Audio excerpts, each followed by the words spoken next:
Hello दोस्तों, स्वागत है आपका हमारे यूट्यूब चैनल करियर प्रोसीड में। और आज हम इस वीडियो में बात करेंगे गत के अगले लेक्चर के बारे में। तो चल रहा है फिजिक्स के अगले लेक्चर गत में हम आगे स्टार्ट करेंगे। तो यहाँ से हम देखेंगे आगे फिजिक्स फिजिक्स हम आगे देखेंगे गति के प्रकार। आगे हम देखेंगे गति के प्रकार। तो गति कितने प्रकार का होता है तो यहाँ से हम आगे देखेंगे। और इससे पहले हम दूरी बात कर चुके हैं, चाल बात कर चुके हैं। और दूरी हो गया, चाल हो गया, वेग हो गया, विस्थापन हो गया, इन सब के बारे में हम आगे बात कर चुके हैं। तो पिछले लेक्चर में बात हो चुकी है। यहाँ से आगे देखेंगे गति के प्रकार में। तो गति के प्रकार में हम देखेंगे सबसे पहले एक समान गति। यहाँ देखेंगे हम एक समान गति। एक समान गति। अब एक समान गति क्या होता है और इसे इंग्लिश में कहते हैं यूनिफॉर्म मोशन। क्या होता है यूनिफॉर्म मोशन? एक समान गति। जैसे कि आपको शब्द से पता चल रहा है कि एक समान गति। जब यहाँ से हम लिखेंगे जब समान समय में जब एक समान समय में एक समान दूरी तय की जाए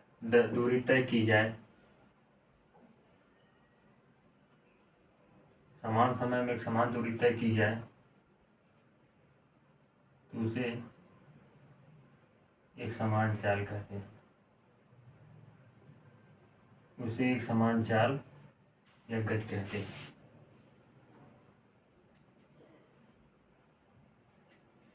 अब इसके बाद यहाँ से हम आगे देखेंगे, इसको समझेंगे एक समान गति किस प्रकार एक समान गति होती है।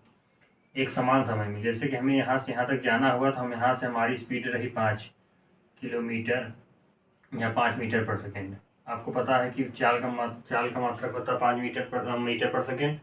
तो क्या हो गया कि मान लीजिए हम यहाँ से ए से बी तक गए 5 मीटर पर सेकेंड से, फिर बी से हमें सी तक जाना हुआ, फिर भी हमारी स्पीड रही 5 मीटर पर सेकेंड। तो इससे क्या पता चला, जो हमारा चाल और समय जो हमारा डिस्टेंस तय हुआ है, दो पर तय हुआ है। एक यहाँ से यहाँ तक तय हुआ है और एक यहाँ से यहाँ तक तय हुआ है, लेकिन हमारी जो चाल रही है वो 5 मीटर पर सेकेंड रही है।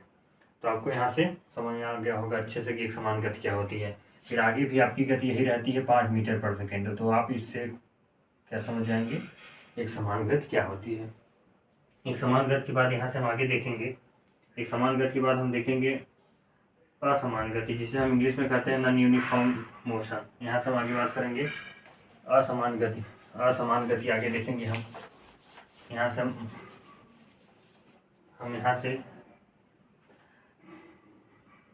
हम देखेंगे दूसरा असमान गति जिसे इंग्लिश में कहते हैं non uniform motion. Non uniform motion में क्या है असमान गति? जब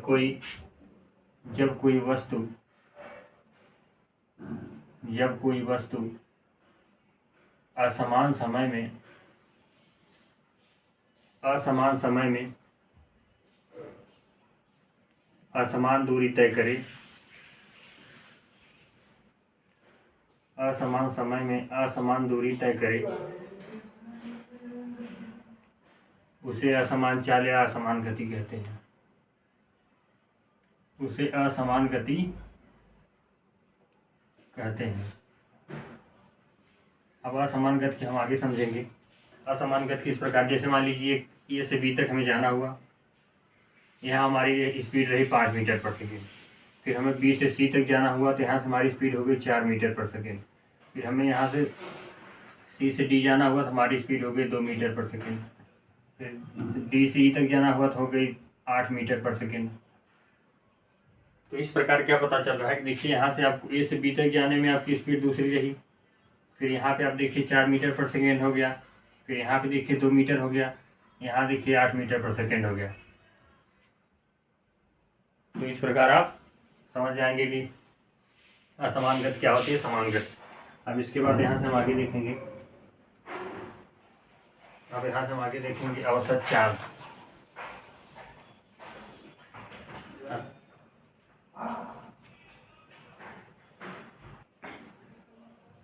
अब यहाँ से हम देखेंगे औसत चाल। औसत चाल के बारे में हम समझेंगे। औसत चाल या औसत गति, तो इसे कहेंगे, आप पढ़े होंगे एवरेज स्पीड। ठीक है, एवरेज स्पीड के बारे में बात करेंगे। तो यहाँ से होता है वस्तु द्वारा, मान लीजिए औसत चाल बराबर क्या होता है, आपने फार्मूला पढ़ा होगा, आपको फार्मूला से हम इसकी परिभाषा बताते हैं। तो औसत चाल बराबर क्या होता है, औसत चाल बराबर कुल दूरी,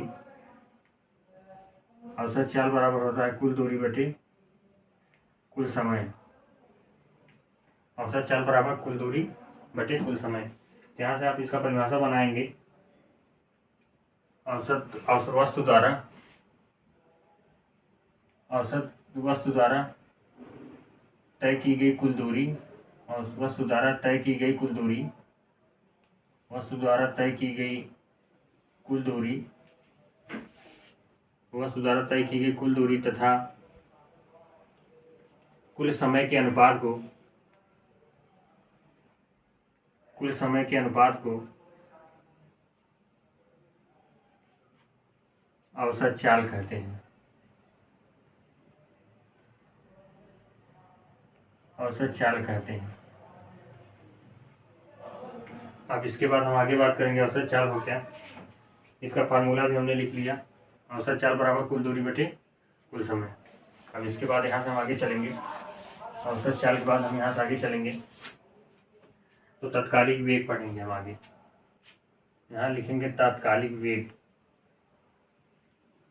तात्कालिक गति या तात्कालिक वेग या तात्कालिक चाल। ठीक है, तात्कालिक गति, अब इसको इंग्लिश में कहते हैं इंस्टेंटेनियस, मतलब जो हमेशा, मतलब बदलता रहता है, इंस्टेंटेनियस मोशन। ठीक है, अब यहाँ से अब इसका फॉर्म लिखेंगे, परिभाषा लिखेंगे, जब कोई वस्तु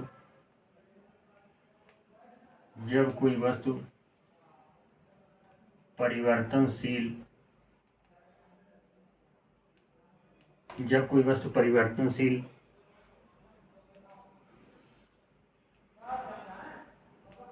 गति से यात्रा करे तो उसे तात्कालिक गति कहते हैं, उसे तात्कालिक गति कहते हैं। अब इसे हम समझेंगे तात्कालिक गति क्या होता है। तात्कालिक गति क्या हो गया, जैसे मान लीजिए हम यहाँ से यहाँ तक जा रहे हैं, ए से बी तक, 1 सेकेंड में हमारा जो स्पीड रहा वो 2 मीटर रहा, फिर अगले सेकेंड में हमारा 3 हो गया, फिर अगले सेकेंड में 4 हो गया, इस प्रकार हमारा आगे चले तो हमारा 2 हो गया। इस प्रकार जो क्षणिक समय पे जो वेग बदल रहा है, 2 से जो 3 हो रहा है, 2 से जो 3 हो रहा है, ये तात्कालिक वेग है कि इस समय, जिस समय वस्तु जहाँ पहुंची हुई है उस समय का, मतलब उसके क्षणिक समय का जो वेग होता है वही तात्कालिक वेग होता है। तो आप तात्कालिक वेग को समझ गए होंगे, तात्कालिक वेग क्या होता है, तो इससे आप समझ गए होंगे तात्कालिक वेग क्या होता है। हमें अब इसके आगे देखेंगे, तात्कालिक गति के बाद हम आगे देखेंगे, तात्कालिक गति के बाद हम आगे देखेंगे। तात्कालिक गति हो गया। अब उसके बाद यहाँ से हम आगे देखेंगे, त्वरण पढ़ चुके हैं, वेग पढ़ चुके हैं, तात्कालिक ये सब पढ़ चुके हैं। अब हम यहाँ से पढ़ लेंगे त्वरण से थोड़ा सा कुछ रिलेटेड चीज़ें हैं। त्वरण आपको हमने कल पढ़ा था, वेग परिवर्तन की दर को त्वरण कहते हैं, वेग परिवर्तन की दर को त्वरण कहते हैं, वेग परिवर्तन की दर को त्वरण कहते हैं। त्वरण हमने बहुत अच्छे तरीके से समझा हुआ है, तो वेग परिवर्तन की दर को त्वरण कहते हैं। तो आपको पता है त्वरण को ऐसे प्रदर्शित करते हैं, ए बराबर del V upon del T, मतलब वेग परिवर्तन बटे समय। तो ये क्या हो गया त्वरण। अब त्वरण के बारे में अब हम आगे देखेंगे। पहली प्रॉपर्टी लिखेंगे, त्वरण धनात्मक हो सकता है, धनात्मक एवं ऋणात्मक हो सकता है। त्वरण धनात्मक एवं ऋणात्मक हो सकता है। दूसरा लिखेंगे, त्वरण शून्य हो सकता है।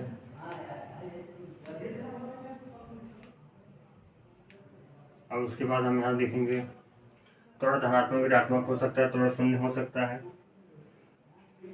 अब इसके बारे में हम यहाँ से समझेंगे। पहले त्वरण धनात्मक कब होता है, जब हमारा स्पीड यहाँ से हम मान लीजिए यहाँ तक चल रहे हैं, जब हमारा स्पीड लगातार बढ़ रहा होता है, यहाँ से 5 हुआ, फिर यहाँ 10 हुआ, तो इसमें क्या होता है कि हमारा स्पीड, तो ये यहाँ के यहाँ पर त्वरण धनात्मक होगा।